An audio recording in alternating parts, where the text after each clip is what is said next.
Okay, so I'm here with Sean, and I'm gonna look at his thoracic active range of motion. So first, let's look at his flexion. So Sean, I just want you to bring your chin towards your chest and put your hands in front of you and kind of roll forward.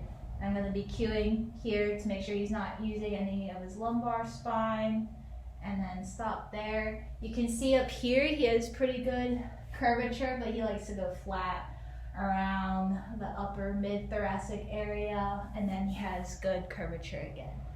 Okay, so now we're gonna look at your extension. So can you go ahead and sit on the table for me with your legs out in front of you? Okay, and now I just want you to put your hands on top of your head like this, and I want you to bring your chest out in front of you, kind of bend backwards. And you can see here in this upper thoracic region, he likes to dip forward, so he kind of has a little bit too much extension, but it's a little bit better. You can go ahead and relax.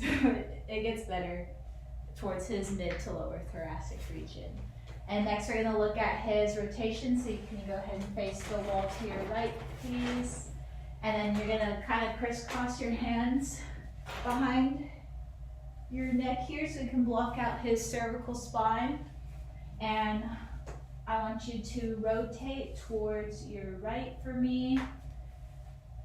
And we can see here, he's kind of flat on his upper thoracic, but then he has better curvature and then kind of more flat towards his mid-lower thoracic.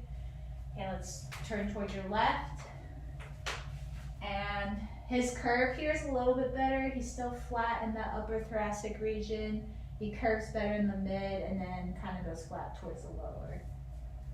So most of his rotations coming from that mid-thoracic region. And next we're gonna look at your side bending. So can you go ahead and turn to your left for me, please?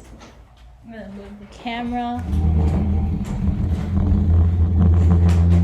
Okay, that should work. Okay, so can you go ahead and just put your hands on top of your head for me? And I want you to bring that right elbow down towards the ground. And he has good curvature on his upper thoracic region. It goes flat again towards the middle and lower. And yeah, now we're gonna look at your left side bending. Go ahead and bring that left elbow towards that left hip for me. And he has a lot better curvature here on his upper thoracic region. Again, flat in the middle, and it's better in the lower thoracic. But Sean also likes to compensate with a little bit of rotation during side bending. Okay, so now I'm gonna assess Sean's thoracic segmental mobility, because when I saw his active range of motion, he had some hinge points in that mid-thoracic area, so I wanna see how each level does with closing. So, Sean, if you can go ahead, interlock your fingers behind your head for me. I'm just gonna go under here and I want you to relax into my arms. Okay, so I found C7 earlier, it was right here. So my index finger is going in between C7 and T1. Then my bottom finger in between T1 and T2. So I'm gonna extend Sean by moving him forward. So I felt C7, T1 close, but not T1, T2. So I'm gonna move my fingers down and keep extending him. I felt T1, T2, but not 2, 3. I moved down. So that was 2, 3, but not 3, 4. Keep moving him forward. 3, 4, but not 4, 5.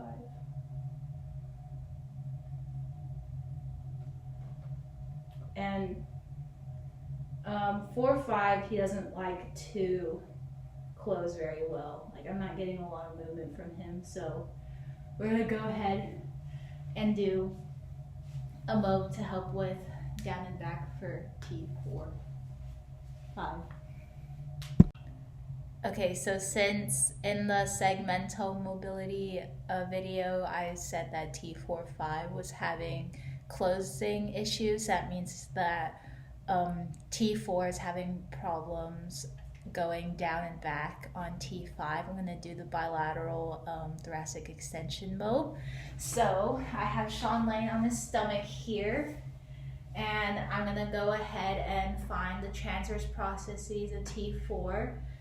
So I found, I knew C7 was here, T1 is here, there's T2, T3, and T4 is here, but following our rules of 3, the transverse process of T4 is half a level up from, it's half a level up, so I'm going to go half a level up and a thumb without and put my pisiforms there. And then I'm going to assess his end range first, so I'm pushing down towards his feet, finding that end range. And since we're aiming for mobility, I want to do either a grade 3 or 4 mode, so I'm going to do just a grade 4 and kind of just bounce from 75% to 100%. And ideally, I would want to lower the table so I can get better force, but my goal is to do this to equal 100 oscillations, so like 10 by 10. Now we're going to reassess.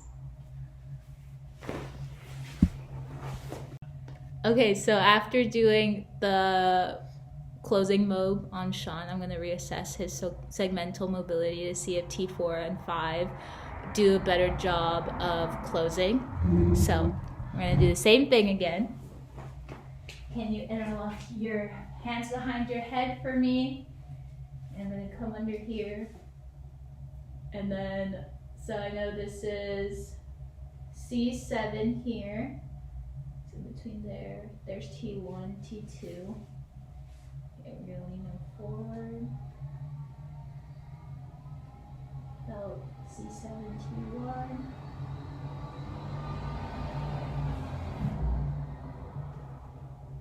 There's T1, T2.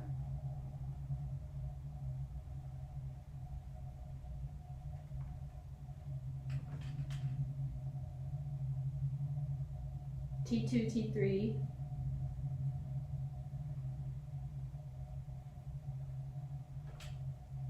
T3, T4.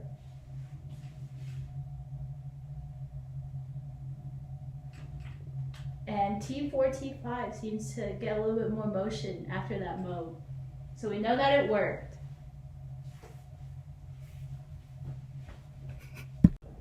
Okay, so now I'm going to do a couple tests to see if what movement impairment syndrome Sean may have. So Sean, I want you first to bring your hands on your thighs flat like this.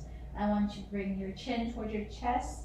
And then I want you to bring your hands sliding down your thighs as much as you can. And I'm just going to cue here to make sure that you're not using any of your lumbar spine.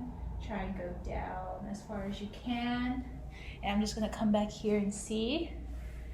During that movement, I don't see any compensation from one side. It looks pretty even to me. Do you have any pain going down into flexion?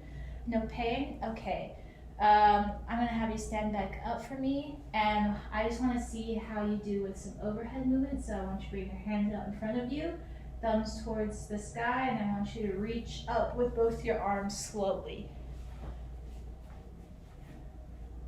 Okay, and one more time, back down and back up slowly.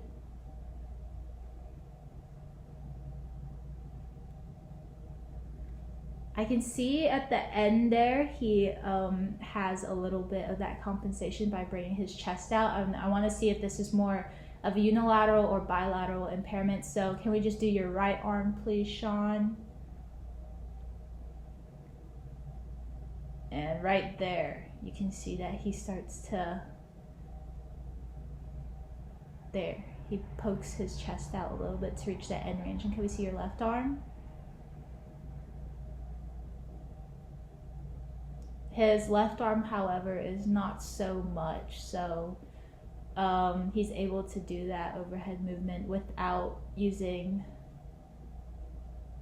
that compensation. So I'm leaning towards a more thoracic flexion rotation syndrome, since it is more of a unilateral compensation. And one last thing, I want you to sit at the edge of the table for me, Sean. Like, sit as if you were doing schoolwork at your desk.